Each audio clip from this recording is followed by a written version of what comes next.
Welcome to Cooking with Gerry. Today we're making a similar process, combining vegetables, and there's something new that I found on Monday when I went to the store. It's Kaniwa seed. I'll show you later, but first let's get things started with the cooking of the vegetables. I started the fire about 1 minute before starting the video. Inside the frying pan is about 4 tablespoons of water and 1 tablespoon of virgin olive oil. It's not recommended to use regular vegetable oil. That's just a combination of vegetables and they call it vegetable oil, but neither canola oil or corn oil or soybean oil are recommended, because the process to turn those vegetables into oils requires a lot of heat, and the end product of the oil isn't as healthy as many people think. So I'll use virgin olive oil, virgin coconut oil. I like to use butter. Sometimes I'll use sunflower seed oil, and never cooking with extra virgin oil. Always having it at the end when the food is prepared.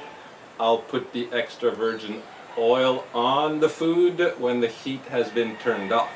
So we're almost at a boil. I had 3 vegetables, and with this cooking method that you've maybe seen already in the previous videos, the most dense vegetables go in first because they require longer to cook.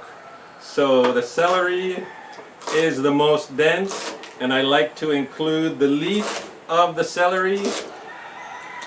There were a few leaves that were a bit brown that I pulled off and will not be including.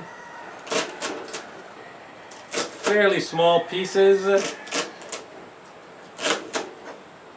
The softer you like your vegetables, the longer you're going to cook each of them with this process. I like the vegetables to be crunchy and only somewhat cooked.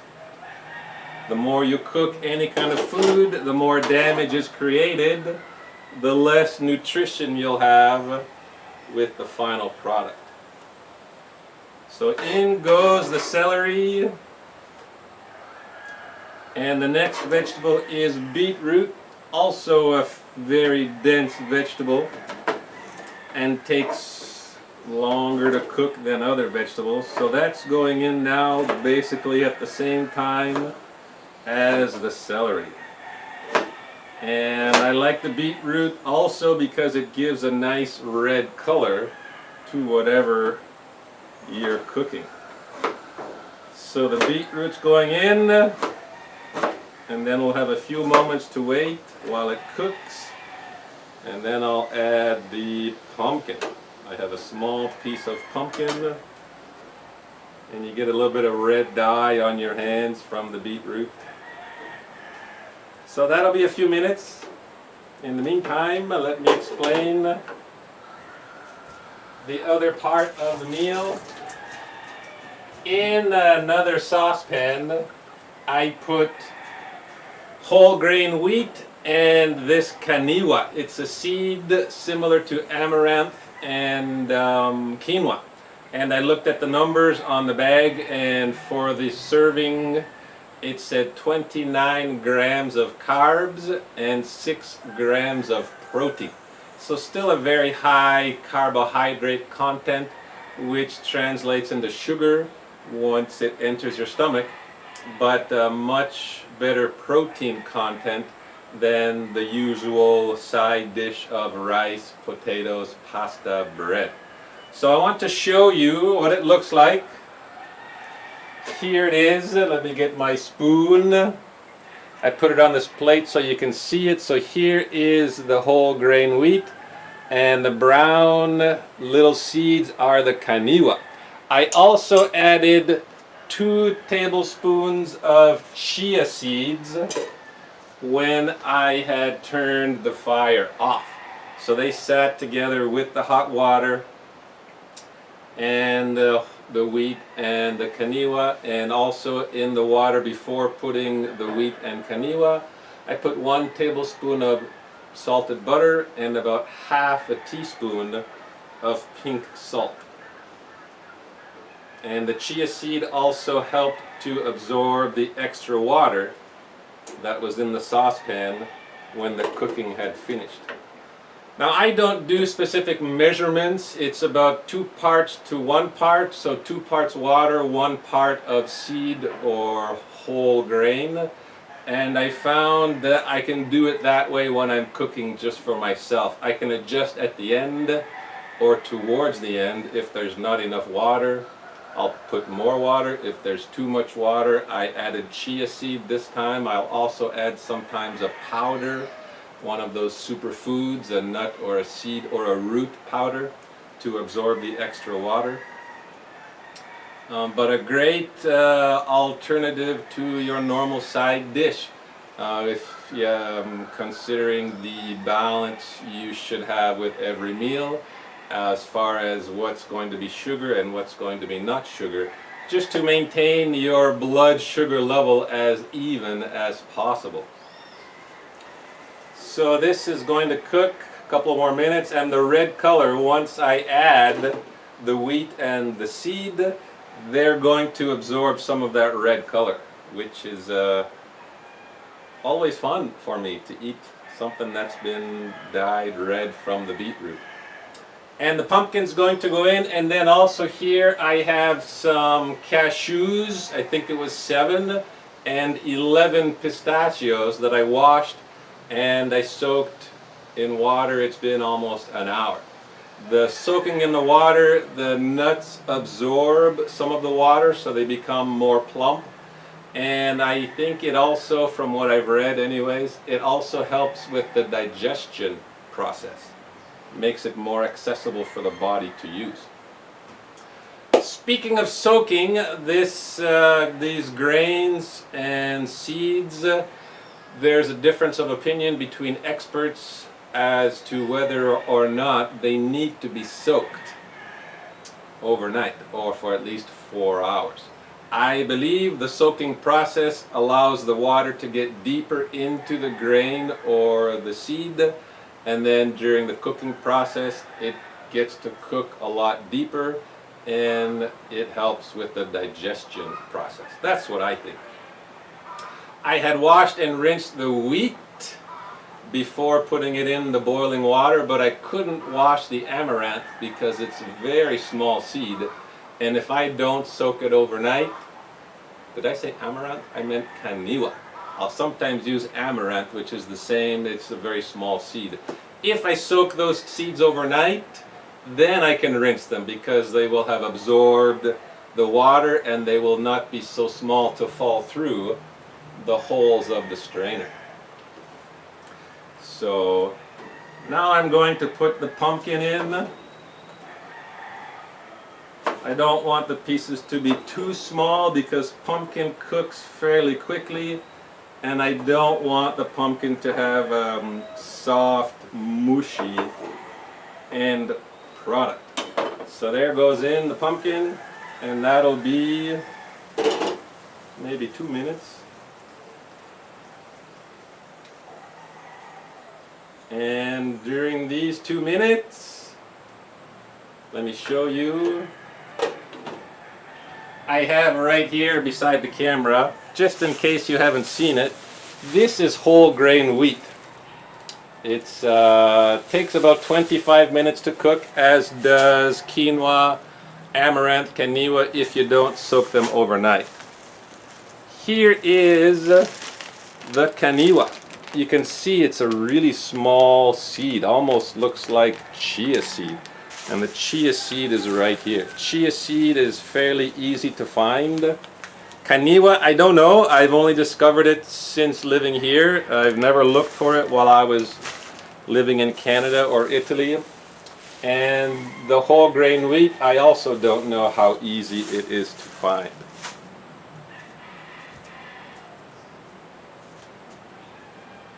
So that's what those grains and seeds look like.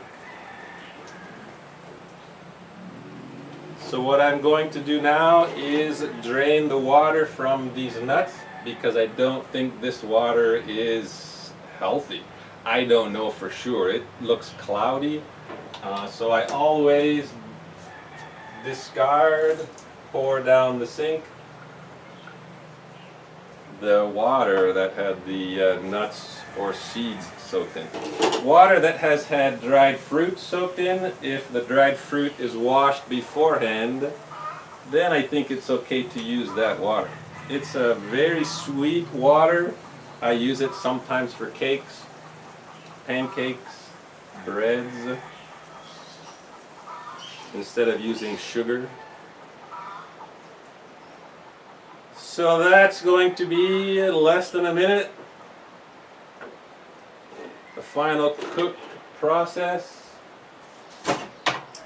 And what I'll also do right now is I will add about half of the whole grain wheat and the Kaniwa that I prepared.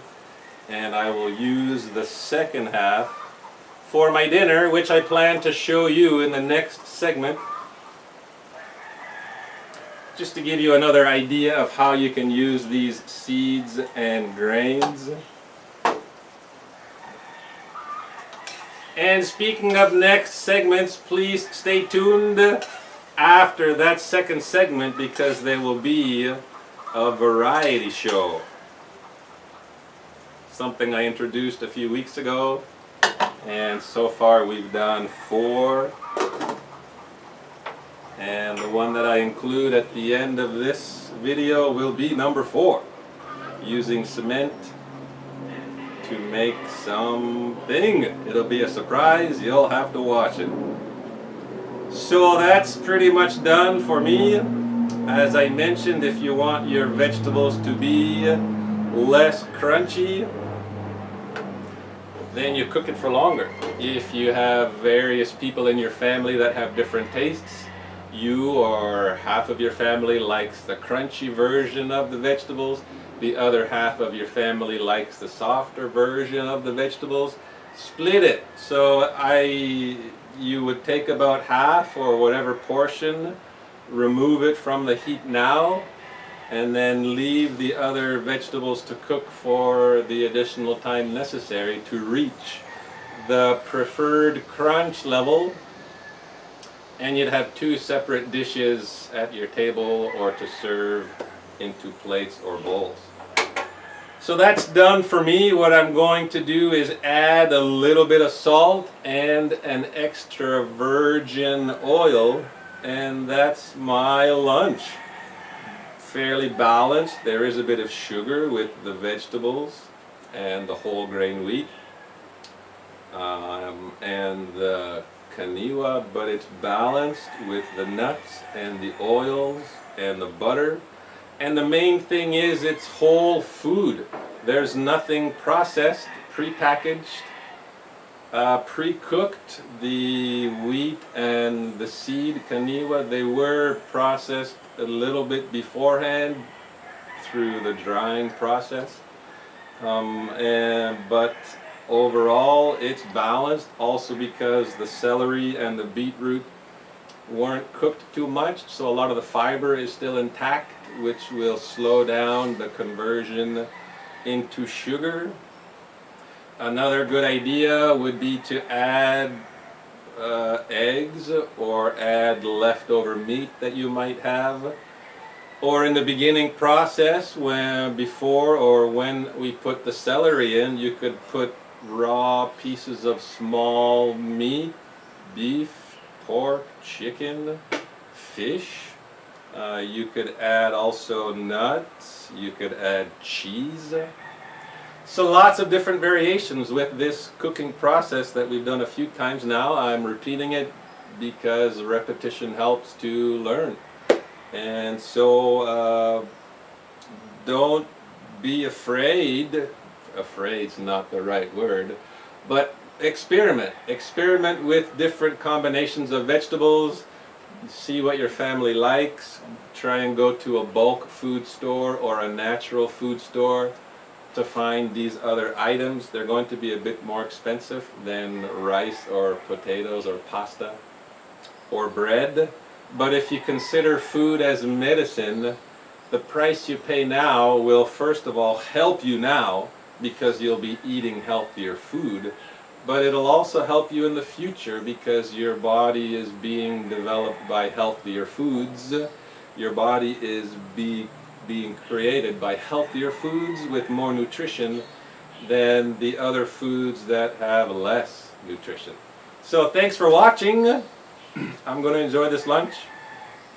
And the next segment I'll show you how I use the leftovers, the leftover right here, which will have absorbed more of the water and it will be a bit more solid. And I've got an idea of how to use it, but I won't spoil the surprise.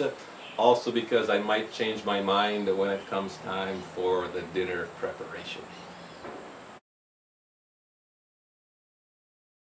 It's dinner time and I've used the leftovers of the Kaniwa and the whole grain wheat, and let me show you. Here's some avocado, and here I have the leftovers with some spinach, and I wanted something a little bit sweet, so I also added a very small handful of a combination of dried fruit I have in the same bag of cranberries, yellow raisins, and purple raisins. I cooked the spinach for about 2 or 3 minutes, same method as always, a little bit of water, a little bit of virgin olive oil, and I also added the dried fruit into the frying pan to heat it up and to allow it to absorb some of the water. And then at the end, I had turned the heat off. I added 2 pinches of pink salt and about a tablespoon of extra virgin olive oil. And I had a leftover half of an avocado, so that's also on the plate, or a bowl I should say. So that's my dinner. My other idea was to make a pancake with the leftovers, which you can do. It's a great way to use those leftovers. We've done a few videos already making the pancake with the leftover grains or seeds. Instead of making a pancake, you could make bread or a cake, putting it in the oven and baking it for about 40 minutes or longer if it's a big batter. So that's an idea, and I wanted to share a couple things that I didn't mention in the previous segment.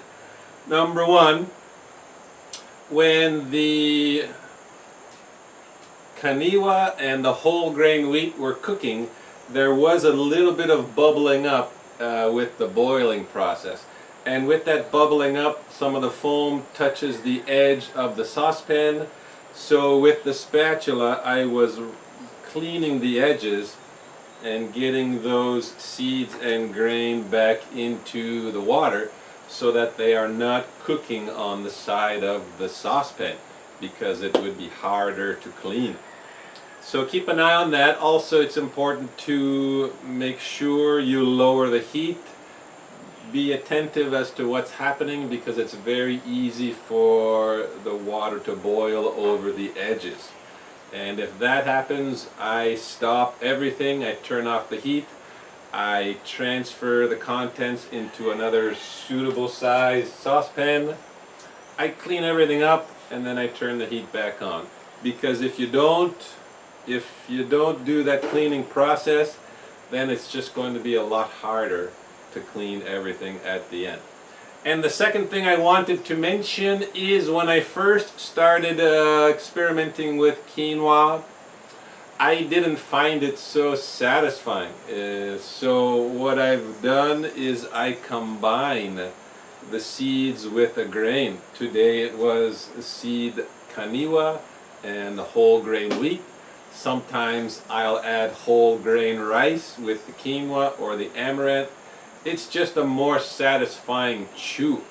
So that's another suggestion for you if you find you don't particularly enjoy eating quinoa by itself, try and add one of the whole grains, like a whole grain wheat or a whole grain rice. And I also like to add other food. Many times there'll be peanuts or other nuts or beans. Here there's vegetables and some dried fruit. And so that's it. This is my dinner. And now stay tuned for the variety show. Welcome to this episode of the variety show for Cooking with Gerry. We are going to do the second segment of cement play. Using the word play because it's not work, it's not a paid service. I'll show you what we're doing.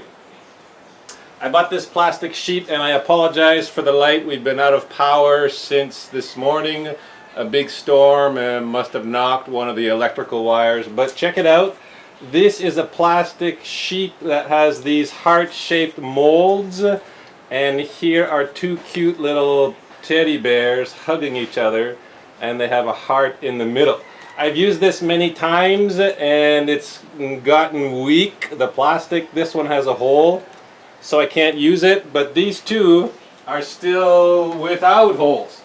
So that's what we're going to use. We're going to make two, and here is going to be the anchor so that the receiver of these gifts will be able to hang them on a wall. They're two U-shaped nails. I don't know what else to call them. And what I did was I made them a little bit wider with the understanding that it's probably a better anchor. And I'll show you. I have two pairs of pliers. One's a smaller one, one's a bigger one, and I just pry it open just a little bit, just to make that anchor a little bit wider. When the cement dries into concrete, I think it provides a better stability.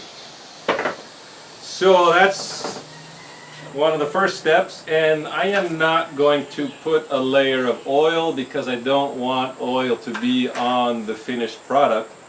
That would need to be cleaned if it can be cleaned, and also because these are fairly smooth.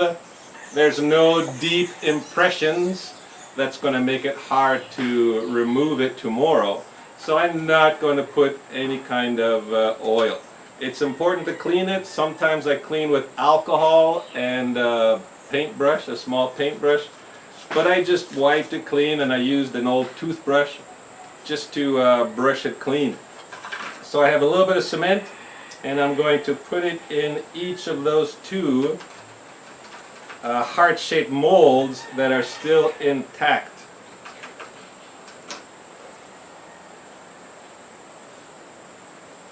So that should be enough. Let's see. And then I just knock it and it'll flatten. Really easy. So one is enough. And the other one needs a little bit more. I hope you can see. Normally I have a light above on a floor lamp. But without power I can't have the light. I think a little bit more here as well. Just to make it flush. This is fairly thin as far as cement sculptures go, but should be strong enough. Flatten that down with the spoon. And I'm just using a regular kitchen spoon. It's fine, it can still be used for eating. The only thing that changes is the luster, the shine on the spoon. So knocking it just to see if it's full enough, and one is good, the other one needs a little bit more. This cement mixture is about 50-50 sand and cement powder. And the quantity I'm using, it's probably costing less than 10 cents for both of these. And for me at the moment, sand is free because I just go to the riverbed and collect the sand from the banks, from the edge of the river. I'll filter the sand because there are sometimes roots, little pebbles. I'll filter it with a strainer. So that's good. Now what I want to do is I want to get the impressions just to make sure there are no bubbles on those little teddy bears, and there's a few hard, smaller hearts. So I'm just trying to remove the bubbles. I'll put what's attached to the spoon back in because it was a good filling up of the space of the mold. Same thing for this one.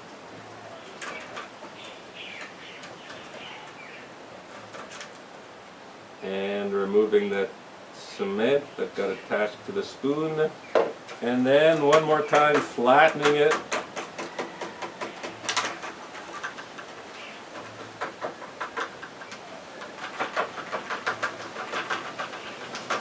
And there are some air bubbles that showed up on the surface, so I'm just going to wipe the surface with a clean spoon, get rid of those air bubbles.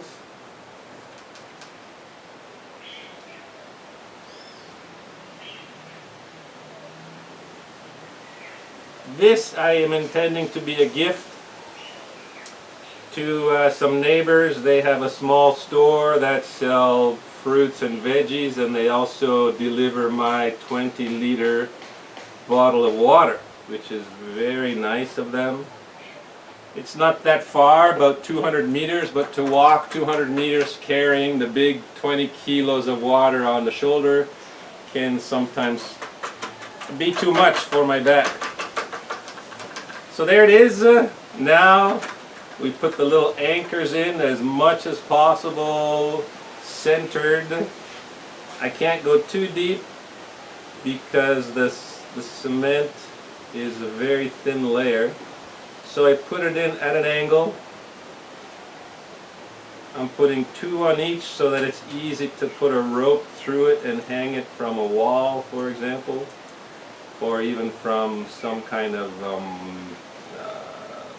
lamp, a desk lamp. And these ones going in this way.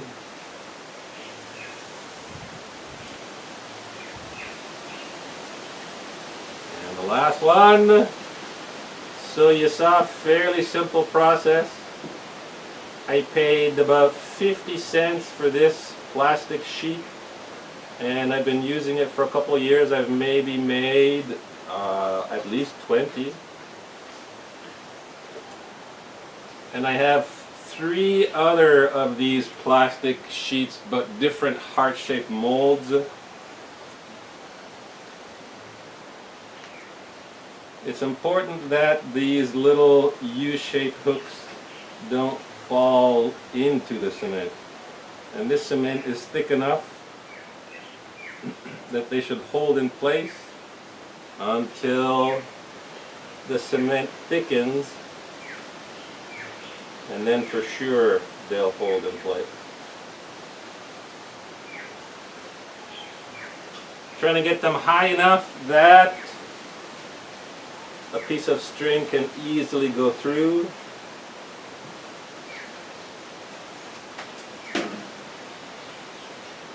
Okay, well, that one's different.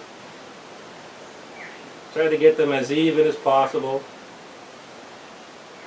without letting the pointy parts of the nail pierce through the bottom, which will eventually be the surface, the face surface that will be viewed when they're hanging on a wall or even a car mirror, but might be too big of an obstacle for viewing if someone puts it on their mirror. So that's it. Now I'm going to transfer this to a flat surface I have leveled and prepared, and we wait for tomorrow, and then I'll show you what we do after that.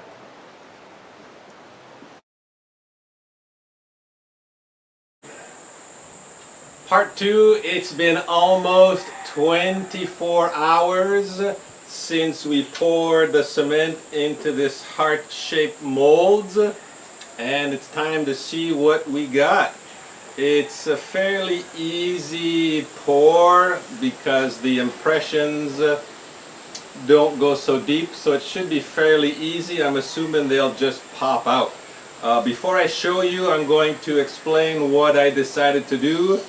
I wasn't satisfied with how these hooks were sitting in the fresh cement, so I put these two nails, one on each side, and they were supported by the plastic just to hold the hook where I wanted it, because they were sliding in and I just wanted to be a bit more precise. So both of them had these nails until this morning, and then the cement had hardened enough that those hooks were not going to move. So that's what I wanted to include that I didn't explain yesterday. So I'm going to put one hand on top and flip it over and just very gently push on the plastic mold, and they should pop out. There's one, and there's the other one. There we go. I'll clean this again for next time. There's a new, this one is now too cracked to use again, but one is still okay.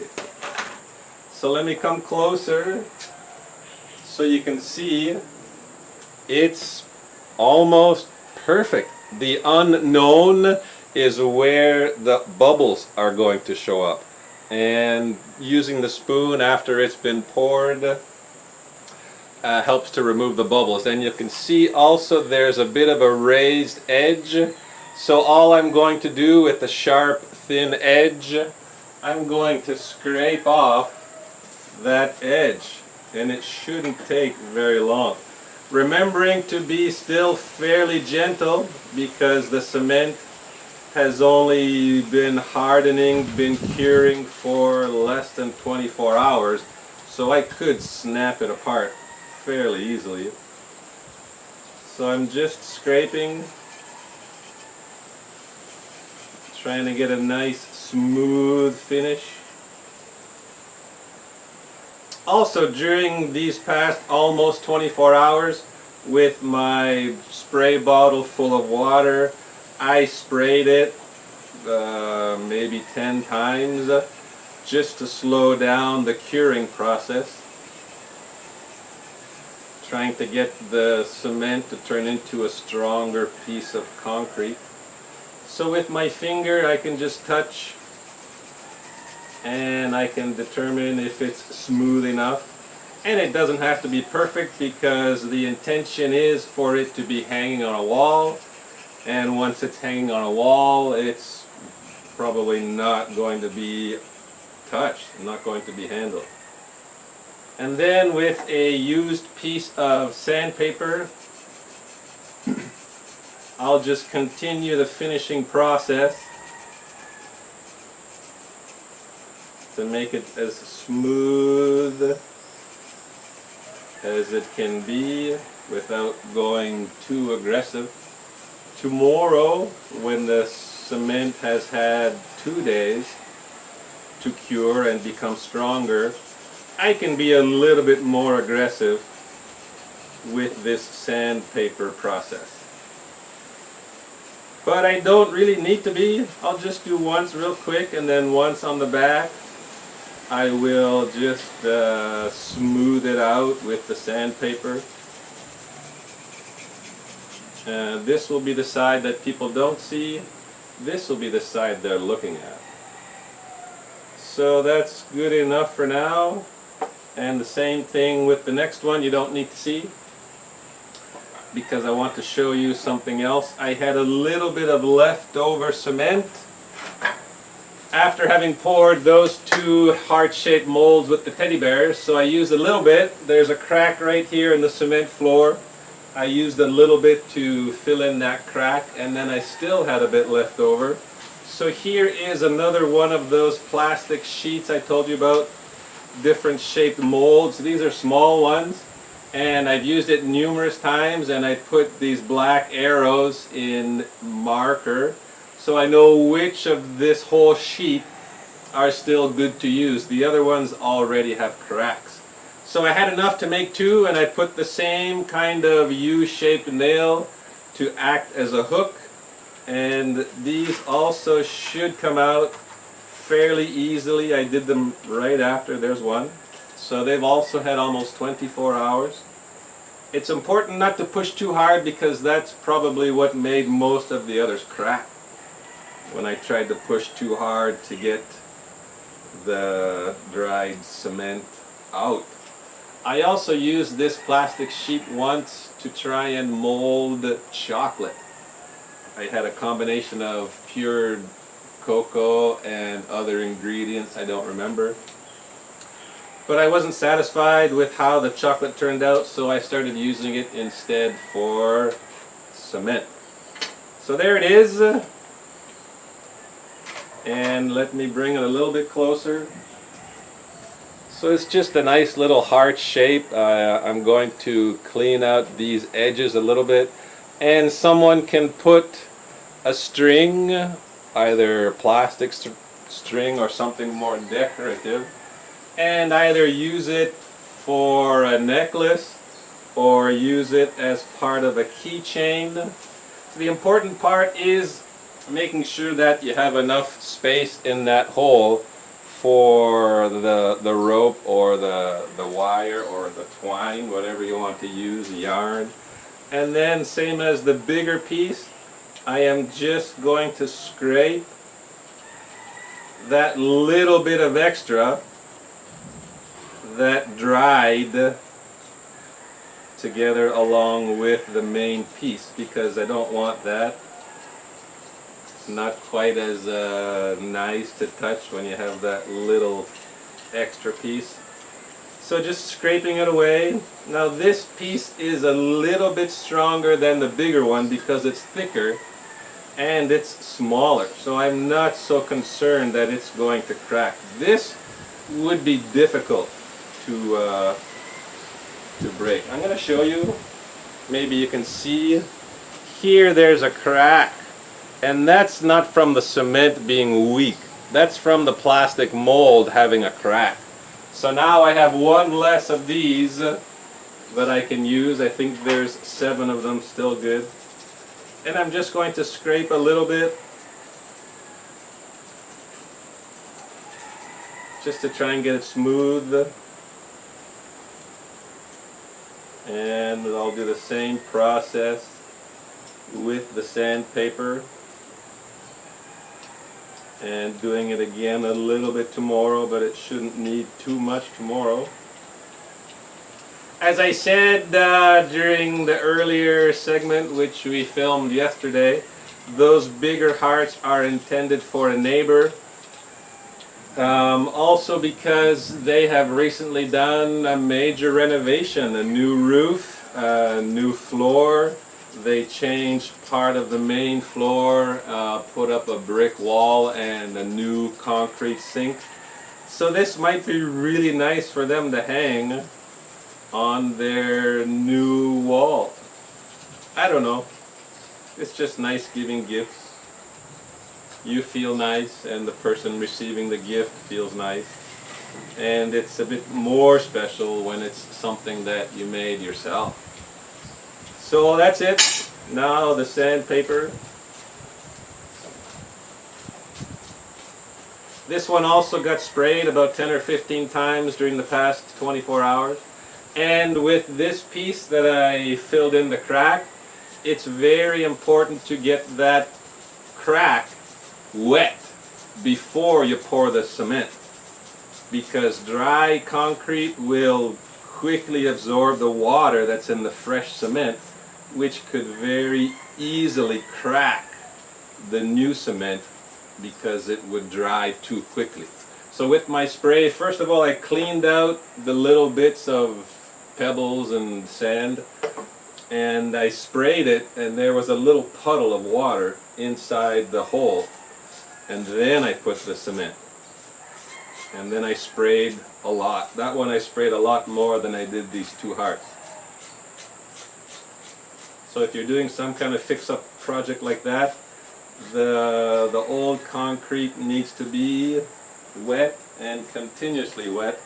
So there it is. Kind of cute.